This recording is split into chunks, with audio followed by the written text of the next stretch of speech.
Hello everyone, today we're taking a look at the HDZero Crux35, or should I say Crux35 HDZero version. Now right down in there you see that camera there? That is our micro or nano camera from HDZero, collaboration with RunCam, and then we have our Whoop board right in there. Hopefully you can see that. So obviously I have both. This is the analog edition, which I really like, and you might have seen, those of you that really are active on the Facebook FPV groups, John C. had posted about how much he was enjoying his analog version, and I kind of chimed in that, yeah, it's one of my favorite 3.5-inch quads, and that I had planned to put HDZero inside mine this winter. Well, Happy Model beat me to the punch. They've already made it. So there are some minor differences outside of the HDZero. We'll go over those real quick, but keep in mind that if you're looking at this and what you see, that you'll need to either have the Fat Shark Scout HD goggles, or you'll need to have the VRX, previously known as Shark Bite. I think it might just be known as HDZero now. And then you need to have goggles with that can take HDMI inputs. So you can't fly this with your typical goggles, and if you have DJI, well, you're probably picking up the DJI version of this then, right? So let's weigh it up and let's get started with an actual flight. Before we weigh them up, let's take a look at a couple of changes that I implemented. They're pretty minor things, but obviously I have a battery mat, a rubberized battery mat on mine that's sticky, and a smaller battery strap because I like to use smaller batteries and I don't like my battery tail hanging around. Also, on this one, I did something that I should do on the other one, which is to zip tie the battery lead down. You can see we've got a little bit of flex in here, and then it's down around this post. This will secure the battery lead. I do this all the time. Also, back over on my original, I took a little piece of zip tie and I routed it behind the mount. You can see here, and then I added some heat shrink because I didn't like how the ExpressLRS antenna was kind of just wiggly. I always kind of feared that it would get in the prop. It has that potential, if you can see that there, that you could get a prop strike. Pretty extreme circumstances, but you know, I did that. The new one has the foam mat here on the bottom. I think previously mine didn't even come with this mat. That first batch production run didn't even have this mat, so now they have a foam mat. I'm not a fan of those. I always prefer a rubberized mat, which does mean slightly more weight, but it also gives us a lot more grip on our battery. My original, with the changes that I implemented, comes in just under 92 grams. Nearly factory default HDZero Crux35 comes in at just about 94 grams. In the flight, you're going to see I am testing this new G&B 650 milliamp 4S battery, and it is high volt charge, so you'll notice in the flight, bottom left hand corner, it is going to show 4.3 volts per cell, so it is high volt charged. And recently G&B said these batteries can take high voltage charge, so I'm testing that out, but I don't encourage you to do the same because these were sent to me, so if I kill them, nothing lost, but if you kill them, well, you're out of good battery. And with that battery, it weighs 168.5 grams. Okay, so the first thing to notice is, as I said, it's high volt charge. So we have 4.31 volts per cell down there in the bottom left.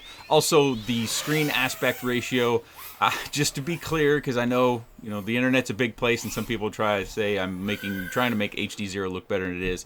The flight footage from the DVR is actually at 125% scale, so that's larger than the default scale for the video. So actually, if it looks worse, that would be what I'm doing, because I'm blowing it up, making it bigger than it actually is.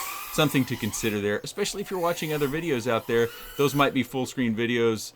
Those full screen videos could have a scale percentage that's even larger than mine. So something to consider there. And oddly enough, I got a number of requests on this review to make sure I actually fly it, which I thought was kind of curious. I kind of felt as though those comments were suggesting that I didn't fly it last time, but I kind of always fly these things though. But anyway, so we take it a rip around the house and the backyard here. And, I like this version. I like the 3.5-inch prop that's really light. I would say this is a large toothpick, or actually I used the term on the thumbnail of my original video, which I will link down in the video description if you want to go see all the text and specs and discussion about the frame and components. I called it a big pick because it's not like any of the other 3.5-inch prop quads that we've seen come out. Most of them are significantly heavier. They're made more to handle GoPros or even naked GoPros or some sort of external HD camera. This one can do those things for certain, but it's just significantly lighter than the other 3.5-inch version. So even with a GoPro, it's going to have more agility because it has lower weight, and it's probably going to have longer flight time because it has lower weight as well.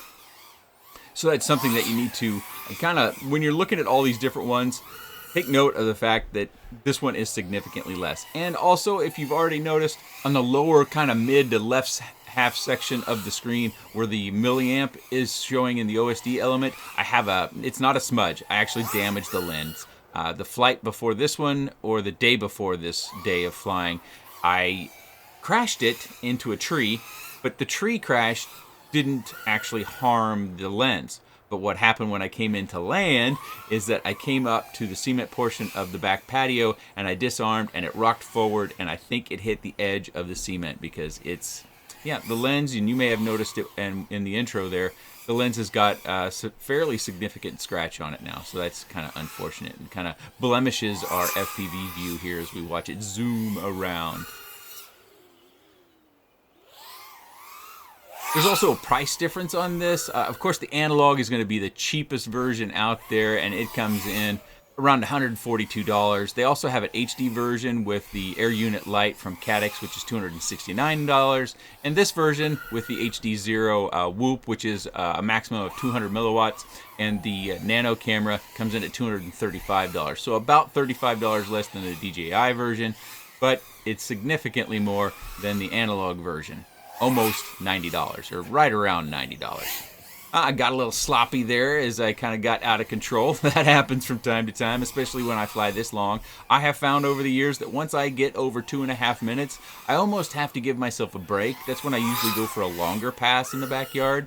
Maybe that back fence line pass to kind of relax myself, maybe give myself a moment to readjust my fingers on the sticks, which I do oftentimes need to do. So, sometimes if I fly for a long time, and this thing flies for a long time, on that 650 milliamp battery that is high volt charged, I have to make adjustments, and I need a little bit of relaxation in there so I can take a breath before I get back to the fun intensity of zooming around the yard and all these trees, which, if some of you have been around long enough, we used to have a lot more trees. We actually cut some trees down, and many of you have noted the flags in the yard.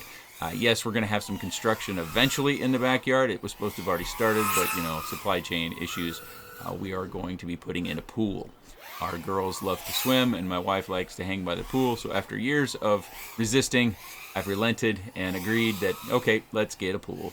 It's better than moving, because my wife kept looking at wanting to move to a house that already had a pool, and boy, do I not want to move. I like our house. I like our backyard, and even with the pool, we'll find a way to have some FPV fun here in the backyard. You can see we get some warnings there on screen. It doesn't say low voltage warning like it does in the OSD element for analog, but we're going to come into land and we're going to end up in good shape with a flight time of nearly 5 minutes, 4 minutes and 44 seconds, and our battery voltage at 3.66 volts per cell. And of course, that is high volt charged battery. So we could have flown 5 minutes on this battery, no problem. So to save you some time of having to watch the full talkie-talkie video about the original version, my main concern with this is the largest quad Happy model has made. And I was always concerned about the thinness of the arms. You can probably see that here. But I'd like to get some input from those of you that have either the Vista version or the Air Unit Lite version or the analog version, which this is the HDZero version. How is your frame held up? That's kind of the curiosity in my particular case, because yeah, that frame has been my main primary concern. I guess the board down here in the bottom, it is new, so that should be a concern. But I've got 2 of them now. I've put them through their paces. I've flown this one somewhat frequently since the review came out, so it's had a number of bad years through it, and I've had crashes. I still crash quite often.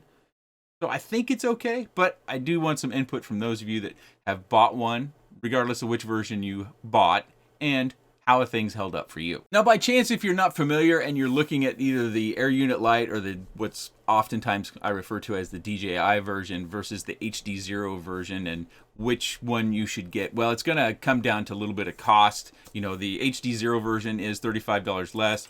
You still have to make an additional investment into either a VRX that goes on your goggles, or you have to buy goggles specifically for HDZero in the Fat Shark Scout HDs. The DJI version has a similar sort of requirement in that you have to buy the DJI goggles, the black goggles that kind of look like Ant-Man or something like that with the little antennas that poke out. So those are going to be cost differences, but then the secondary point is there's going to be an image quality difference, which you do need to do your homework, do your research out on the internet, and figure out whether it's something that you would rather go for image quality over the advantage HDZero had, which is consistent low latency.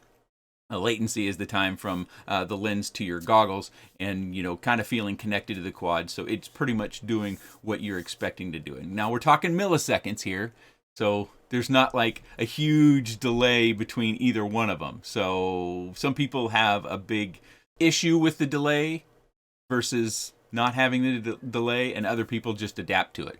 So that's something else. I can't necessarily advise you, if you get the opportunity to go to a flying field and be able to be in the goggles for both, I think it'd be worth that time at least before you make a big investment into either system, really. Hopefully keep this one short because we've kind of gone over this. Of course, there are more details in my full original video, and I will have that linked down in the video description, as well as the 3 different versions of this that are available and the resellers that have them. So it's kind of be a lengthy list. Pretty much I just use Google. I type in Crux35, Crux35 HDZero, and then I find all the vendors that I can find. Not all of them that I can find. I figure 5. It should be a good round number as a max. So you'll find 5 different vendors for each one of these versions. Some vendors have a different product page for each version. Some vendors just have the option to select the different versions. So you may find various number of links from the different resellers of this down in the video description below. But if you have any comments, questions, suggestions, or otherwise, please let me know in the comments section below, especially you owners that already have one. How's it held up? I appreciate your time. And thanks for watching.